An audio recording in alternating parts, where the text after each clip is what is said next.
बेटी के बात माना। देखो ऐसा बाप ना है।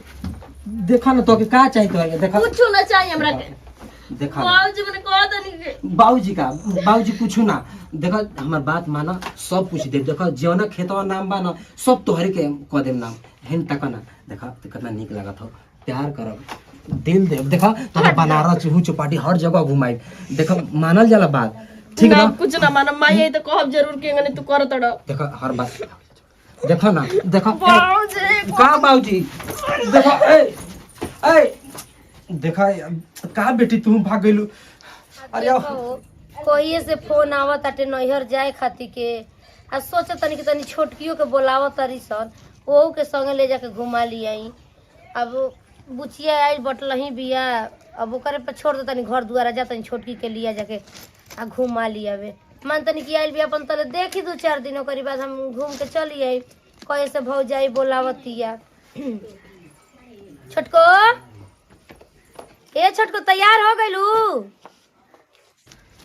आप रहने तू चल भी ना हैं चल घुमा लिए तो रोके मम्मी तैयार हो गइल बे तो कहाँ जेबी ननी के ना हमार नैहर है तोहार ननिया हो छोटको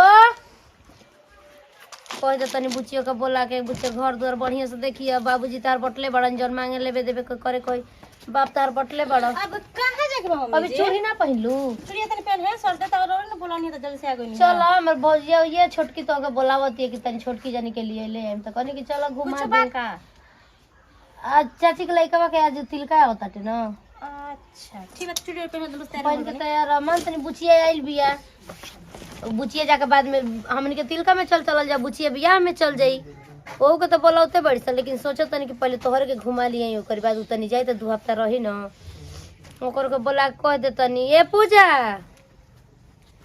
पूजा वो हर तरह पुआ कहाँ बिया जाता चलो तो चलो पुआ से कह दीजिए घर द्वार बढ़िया से देखी चलो उठाओ हमरो के नती अरे भाई रे भाई चल आओ लेके दीजिए ना कहाँ अरे माई नहीं ये वही से बुढ़िया फोन करा तड़ी अब करी है ना 2 हफ्ता हो गइल आइले। हेलो गोला तेरी मम्मी हाँ ठीक बनी वो तनी सर्दी जुकाम हो गइल बा एकदम कल बैठ गइल बा जी तो मने केतना दिन भइल 2 हफ्ता न भइल आइले तौर से तनी के 2 हफ्ता रहिले त आइब उ माई जात रहले तनी रिश्तेदारी में केहू का तिल का बरैछा बाटे उ मम्मी जात रहली न मामा का तनी तिल का आवत हवे हाँ तो हम कने के 2 दिन खराब नहीं भौजियो के बोलौले बाड़ी न अरे उ मामी बोलैले बाड़ी बड़की मामी उ तो छोटका मामा कह न तब घरवा के ना रही त हम कने के रह लेती 1-2 दिन तो आईती ऐसा तू ही बनवले बनी घाटी छान ली हां मैं यही ठीक पापा रही है, ठीक है ना? ठीक पापा रही हो ना हाँ मैं छोटकी जातन जा कहां जा तिलकवा में चल जातन जा बियाह में तू चल जे तोहरो को बोला हट बता कहनी के ओकरा के पहले घुमा ले देख ना अभी बुढ़िया फोन कैले रहलिए तो हम सोचे तनी अपनी गांव में चल जाई ना आवतन जता अब जा सोच दूधू को भैंस बड़ी सब के करी अकेले उनसे हो तो होई जल्दी चलिए 1-2 दिन में ना हमारी बस का नहीं हां तो बियाह में तू जबी ना तोरो बोला हट बा तो एक बार बियाहवा में तब तोर बाबूजी के बनाई खियाई चल ठीक है भाभी जतड़ी घर तो निमन तो देखियो आ लेकिन तू चल जेबे त नीक ना लागे माई उदास तो का करी बता नैहर के न बात बाटे एनो न करला तो बात अलग रहेला हम जा त बने का त वैसे लाइक लेखा तू खा बना के तो ठीक ना बनाव ना देनी कि अपन खाली बनावे के रहिया घर द्वार निमन से देखियो ठीक ना आ जोर लिया कि अपना के बनै ठीक हो तनी नमक रे ठीक बा कहतन जौन पापा कहन तन करी हो जौन मन करी खाए पिए के मांग लियो उनकर से ठीक ना ठीक बा जल्दी आई है जातन तोरे पर सब के जातन घर द्वार अपन समझ के देखिए कम है माई माई ये तो का करे लेकिन बड़ी जे होई त या देख जरन होई देख किंगन पता है कि लिया के जाती लेकिन कुछ का ठीक बाटे एक और से मैं खिलिया के जात तो हम घर गोरम में बैठ के देखो फोन कइले रहलिए जल्दी आई है ठीक है बाटे जाके दुआरा से बोलती चली हो पापा से पूछ के कुछ बनाओ ना शादी बियाह पड़ल बा त जाए के चाही पतो का करबो अब संगे बाड़ी 2-4 दिन रहियन, कोनो दिक्कत नहीं के। घर में अपन बाप बेटी रहल जी, जौन बेटी बने खाए ली, ठीक है बा। ब्याह शादी न्योता उता ले लिया, ठीक ना? न्योता तो बढ़िया से लिखवा दीजिए। का हो है आवा चलो बैठा है बैठा तू। बैठे का टाइम नहीं के नहीं खेला टाइम। हाँ। न्योता 501 रुपया लिखवा दिया, ठीक ना? 501 रुपया न्योता दे दे। मौरी का कहल चाहत नहीं बोली। साड़िया मैं देले रहल तो साड़ी उड़ी दे दिया, देले बड़ू ना बेगो में। हाँ पैसा तो देवे के बा ना। सुना, वो काम करा, जा तो ना तो 2-4 दिन काहे जाता रू, 10 दिन के बाद ही आई। हां हई देखा ना, ई माने हमारी ये काम बाटे का कि नैहर करी। नैहर ह अपन घरे घूमे जाता रू, बाप माई से मिले जाता रू, तो का दिक्कत बाटे? हैं? ठीक ना? हाँ तो ठीक से देख, हम पूजा जन मांगी जौन लिया के दे देम पूजेवा के। अरे ठीक बा, कोनो दिक्कत है, बाप बेटी बानी जा अपन रहल जी, अपन मुंह नोचर मुंह ले ले। ठीक है, खुश रह जा। चलो हो 2-4 दिन खातिर बियाह शादी करावे जा तड़ी जा, 10 दिन बढ़ावा देनी समय, 10 दिन के बाद आइया आया। अब का बेटी भी है, बेटी तो बड़ा चीज भी है, आ बेटी कमाल के। अरे तू चीज बड़ी है मस्त मस्त। बेटी के हम नजर से ना, प्यार के नजर से, दिल के नजर से बेटी का हम प्यार दुलार दे, लेकिन आँखिया देखी हम हौहे नजरिया जन बुरा आंख देखेला। बेटी के साथे जन हम करम करब, आ बेटी जौन मांगी त्योन दे। फुसला फुसला के प्यार करब, फुसला फुसला के ओकरा के चुम्मा दे, कोनो दिक्कत नहीं के। जातनी कहाँ बिया, घर में बिया, अपन जौन रंग देखा तो बना देखा था, देख। बाप रे, इतना ठंडा लागत ना कि घर से बाहर ही निकले के मन नहीं के करत।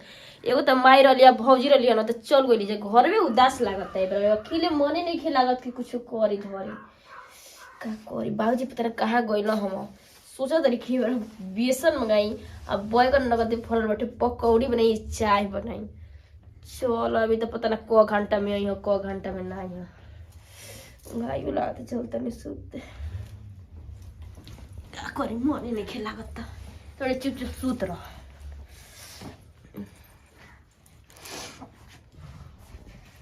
चलो हो, घर में केहू नहीं के, मेहरुआ चल गई, पतोहियो चल गई। आज अपन रंग दिखावे के बाटे, प्यार करे के बाटे। केकरा से? अपना बेटी से। बाप और बेटी, बस कोनो दिक्कत नहीं के।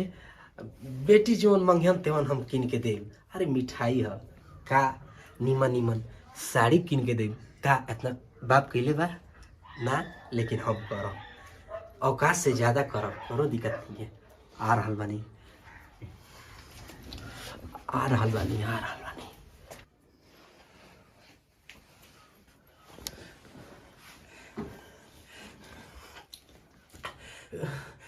बाप रे बाप, का बेटी बिया, कितना सुंदर सुशील, कितना नीक लगले।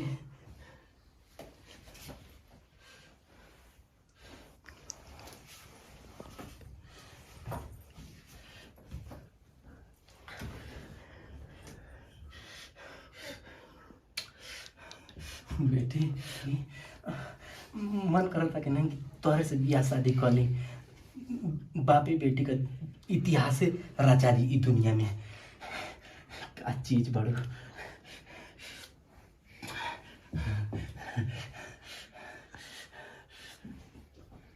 बाप रे बाप। अरे पापा, बेटा पापा, पापा अरे बेटा पापा, बेटी पापा पापा, कुछ देखे वाला नहीं कि बात तू है जा। अपना बेटी के देखे, बेटी सुतल तो सुतावे नहीं भाई, मच्छर से नहीं खेना काटत, उ आइल नहीं।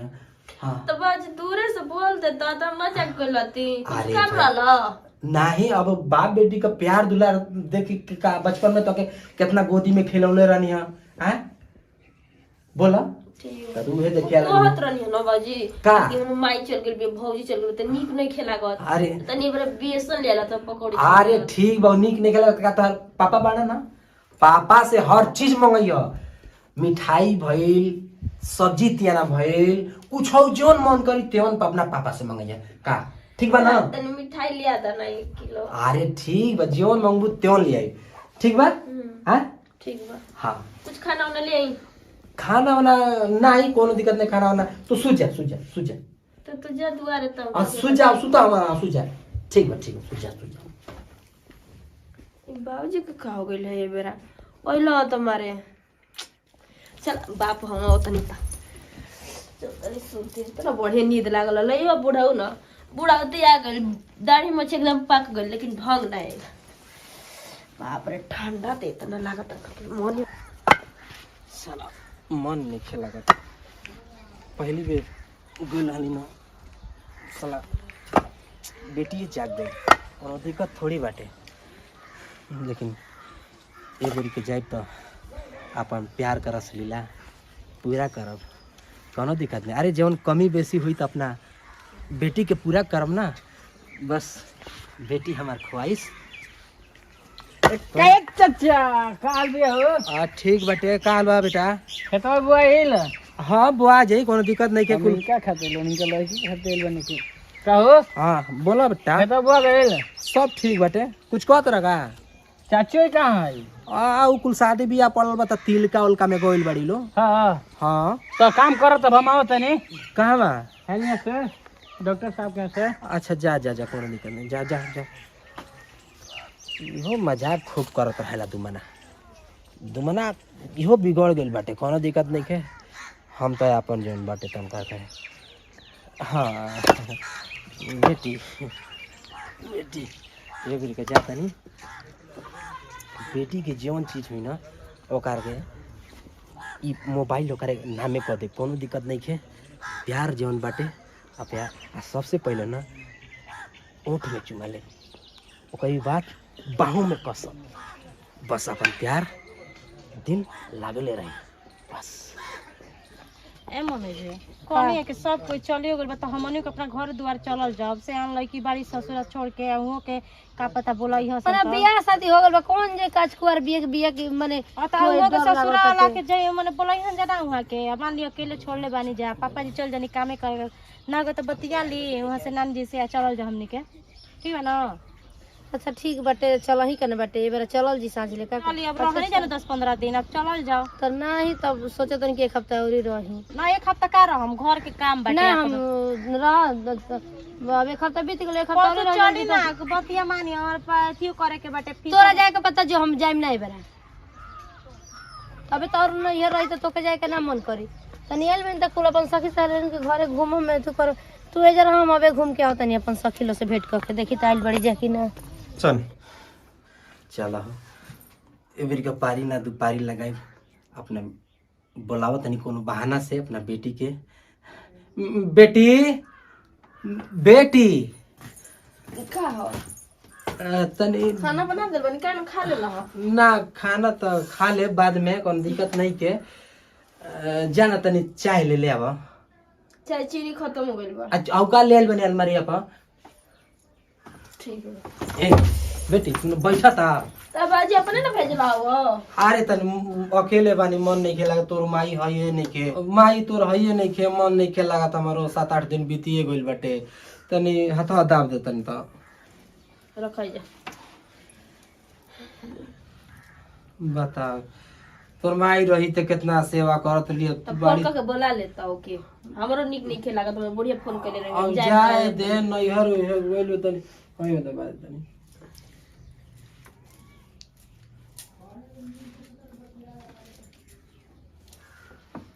ई का हो बाजी ए बेटी हमर हाथ नहीं के दुखात, हाथ मत दबाओ ना। ठीक बाटे का हो सुन तोहर के का चाहिए कुछ आओ ना कुछ हो ना त ई का करत रह कुछ नहीं करत बेटी। अरे माई बेटी पापा है पापा तो आगे जीवन कुछ बस तो बाबा होते हैं निकल जला हो।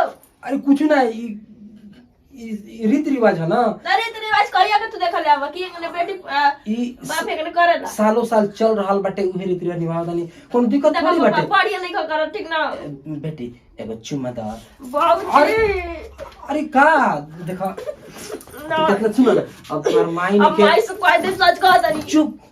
माई तोहर नहीं के मन नहीं खे लागत त मन हमके देखा माइक काला पे जो रुकल बड़ी ठीक ना अढ़े आराम से बहस मत करो तने भट दिखावा के ठीक लागो अबे हमर मर जान जी त का कहियो देखा जो बाप कही तार माई कह के बोला ना कि जोन पापा कहन तन करे के बा बोला हां ना हां ना ना कहे बोला ना बोला ना हो देखा तार बाप है बेटी का ख्वाहिश पूरा बाप कइल जाला बेटी है बोलो ना आवेला तो क्या दे बाबूजी का बाबूजी दो चॉकलेट चाहिए चाउमीन चाहिए सब कुछ दे आधा एक से एक बनारसी साड़ी सूरत वाली साड़ी दे देखा तू कितना देखा मन नहीं खेला देखा ना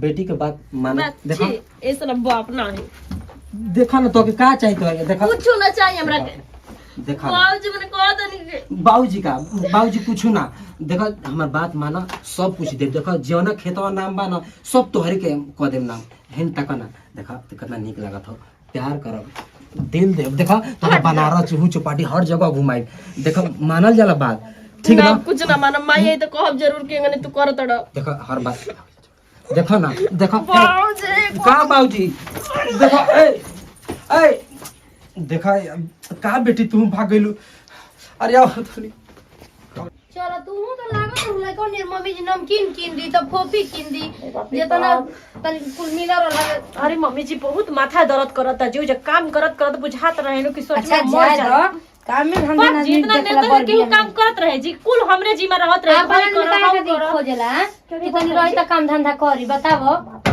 भाई तो देखी अगर बियाह शादी में जाए के चाहिए तो हाथे पते सब कराए के चाहिए ई ना कि केहन सो हम लाजे लाजे ना बोलतन कि जाए दो पहिला बेर गए रहलु हम तब न कहि सकी एहू ने हाला बाटे कि फलाना का पतो ही इतना काम करता ही है बाप रे बाप एगो छू के थरिया नमा तो दिन अच्छा या गलू ना वही से तो बियाह भर ना रखनी अब लिया के चल जीव करे के हम लिया के जाए बता के पहले पी आराम करब तब जाके कुछ चल सरियाई हम तो थकाले बा एगो बेगवा छूट गेल है ना अच्छा चलो जाए दो हम जाए तो बियाह में ले आई सब का नाम लगा रखले बानी ना जी हां कुल एही में बाटे आबो आराम करी हम पहले चूड़िया वाला कुल छूटी गइल बाटे चल उठ हटे चलो देखा बस छोड़ देखा की का करता रहो वो तन की छोड़ दो हो तो क्या करता रहो ओए ही बाप कहां बाप को बाबा हो हां सच में तू एकदम मौगाड़ा बाड़ा निछान मौगाड़ा हां ये भगवान अरे तोहर नरक में जगह मिली हो बेटी के संगे होय सब हरकत कर भगवान जी कितना शर्म काम कर बेटी के खाना मांगे ना आह रे मौगाड़ा यार तोरा के चुरुआ भर पानी में डूब के मर जाए के चाहिए दो गाला हई मरद बटे रे हई सुरता वाला मरद बा बतावा हई कुमार का चिरोई ओकर बात वाला शादीशुदा लड़की बेहतर लड़चुआ भइल बड़े रे मौगाड़ा बा करे काम माई में जे आई तक तो बुझाता कि घूमते तकता छे चल निकल चल मौगा चल तोरा काम समझावत नहीं चल का भेल जी देखो ना का भेल तै ना मेरी संगे जबरदस्ती करत रहो ना आई हे भगवान जी कोइसन मारन जी हम तो सोचल हम ना बताइन जे अपना बेटी के ना भेल तो हमार होइहन जी आज के बाद हम घरवा में ना घुसे देम दुआरिया पर खाना पानी उनकर क देम एही से नैहर में ज्यादा दिन ना रहे बताओ तो लोग बापे के बुरा नजर पड़त अपना बेटी पर ये राम के सुनी तो का कही बताओ कितना बेकार आदमी बाड़न हइसन बेटी के बारे में सोचे के तोरा चिल्लाए के ना चाहिए रे कहे के ना चाहिए हैं बाप बेटी के बता पवित्र होला बता दाग लगा दो ओकरा पे कम से और उल्टा सीधा बोल तोरी ऊपर चढ़ गम अब हम का करी काई मौगाड़ा तो घर द्वार के छोड़ के जाई हो एकदम हिजड़ा न बाटे बाप बाटे हो बाप के नाम पर कलंक बा हमर मरद जने ते जावे दियो जे दोबारा ऐसे कर दे केहू बाप पर विश्वास करी अपन बेटी का करी जोहर देखे ओके मुआ दिखा विश्वास देवला करी हइसन मरद होखेला जी बोले रहना बेवर हम बाकी हम हइसन मरद संगे ना रह सकेनी केवन ठीक बाटे जवान अपन बेटी रे के चिन्ह तू दूसरा के का चिन्ही रे हैं चुप रह मत लागल हमू ना रह नैहर जाई हम मैं बिया होने भाड़ में जा एकरा कम भेज देतनी करी घरे नैहर दुआरे में जाई हम अपना नैहर जी हम काय मन तोरो ऊपर चढ़त न का कौन ठीक बात दादा जब अपना बेटी के ना भूल हमार होई क्या खबो है न बताई ना पहले करे जाओ कर खो के खा जाई बताई जल्दी पहले, ले खो मैं दे बरा जाई निकावे हम ना भेज के जय पूजा हमार मुंह देखू कुछ कहिए मत ठीक ना नाम नारा हो जाता नहीं ते में हमार सामान बन रहे निकाल दे कुल हमार सामान में तू अपन सामान सही हार ले बाप रे बाप कमती है रोवती है हमें डर लगता कि अपन सास ससुर से मत कहे अच्छा माफी मांगता नहीं का माफी मांगता नहीं माफी होने मांगा हां हमनी से माफी नहीं मांगे के ई गलती हम कहनी है ना ई तनी रियल ना रहल वीडियो ई देखावल गइल बाप रे तो सच में नमस्कार संदेश प्रणाम, है। हम हई ममता यादव और आप सब देखनी है जब वीडियो के दिल पर मत लेम जाए। वीडियो में के एगो बस एंटरटेनमेंट खातिर बनौनी है जा, लेकिन ऐसे ना करे के चाहिए। बाप और बेटे के रिश्ता पवित्र होला। एंटरटेनमेंट खातिर बनैलू हो इतना सीरियस वीडियो बना के काहे आजकल हो रहल बा ई सब। हाँ, वीडियो के ई माध्यम सब से हो देखल रहल बाटे, लेकिन ऐसे ना करे के चाहिए। काहे कि बाप और बेटी के रिश्ता पवित्र होला, ए पर दाग मत लगाइम जा। और वीडियो अच्छा लगे तो वीडियो को लाइक सब्सक्राइब शेयर करम जा, कमेंट में बताइब जा हमनी के एक्टिंग कैसन लागल, हमके वीडियो कैसन लागल हटे, और वीडियो के शेयर करम जा। चलते हैं वीडियो से विदा।